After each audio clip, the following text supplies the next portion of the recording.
வணக்கம் நண்பா. TNEB recruitment செய்திகள். மின் வாரியத்தில் 60,000 காலி பணியிடங்கள், ஊதிய உயர்வு உள்ளிட்ட பல்வேறு கோரிக்கைகளை வலியுறுத்தி தமிழ்நாடு மின்சார வாரிய எம்ப்ளாயீஸ் ஃபெடரேஷன் சார்பில் தீர்மானங்கள். வாங்க விரிவாக பார்க்கலாம். மின் வாரியத்தில் 60,000 காலி பணியிடங்கள், ஊதிய உயர்வு உள்ளிட்ட பல்வேறு கோரிக்கைகளை வலியுறுத்தி தமிழ்நாடு மின்சார வாரிய எம்ப்ளாயீஸ் ஃபெடரேஷன் சார்பில் தீர்மானங்கள் நிறைவேற்றப்பட்டது. தமிழ்நாடு மின்சார வாரியம் எம்ப்ளாயீஸ் ஃபெடரேஷன் சார்பில் பல்வேறு கோரிக்கைகளை வலியுறுத்தி ஆலோசனை கூட்டம் தேனியில் நடைபெற்றது. இந்த கூட்டத்தில் மின் வாரிய தொழிலாளர்களின் கோரிக்கைகள் குறித்து ஆலோசனை செய்து தீர்மானங்கள் நிறைவேற்றப்பட்டது.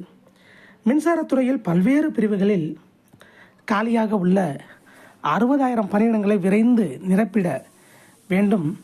மின் வாரியத்தில் தேர்வு செய்து பணி நியமனம் வழங்கப்படாத 5,000 கேங் மேன்களுக்கு பணி நியமன உத்தரவை வழங்கிட வேண்டும்.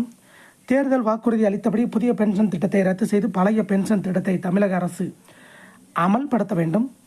ஒப்பந்த தொழிலாளர்களுக்கு நிரந்தர பணி வழங்க வேண்டும் என்றும் மின்வாரிய ஊழியர்களின் ஊதிய உயர்வு குறித்து பேச்சுவார்த்தையை நடத்த வேண்டும்.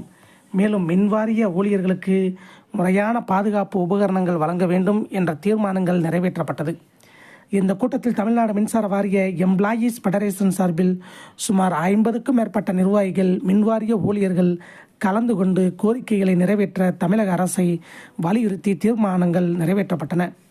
இதை போன்ற டிஎன்இபி ரெக்ரூட்மெண்ட் மற்றும் அப்டேட்டுகளை தெரிந்து கொள்ள நம்ம சேனல் சப்ஸ்கிரைப் பண்ணுங்கள், ஷேர் பண்ணுங்கள், லைக் பண்ணுங்கள். நன்றி, வணக்கம்.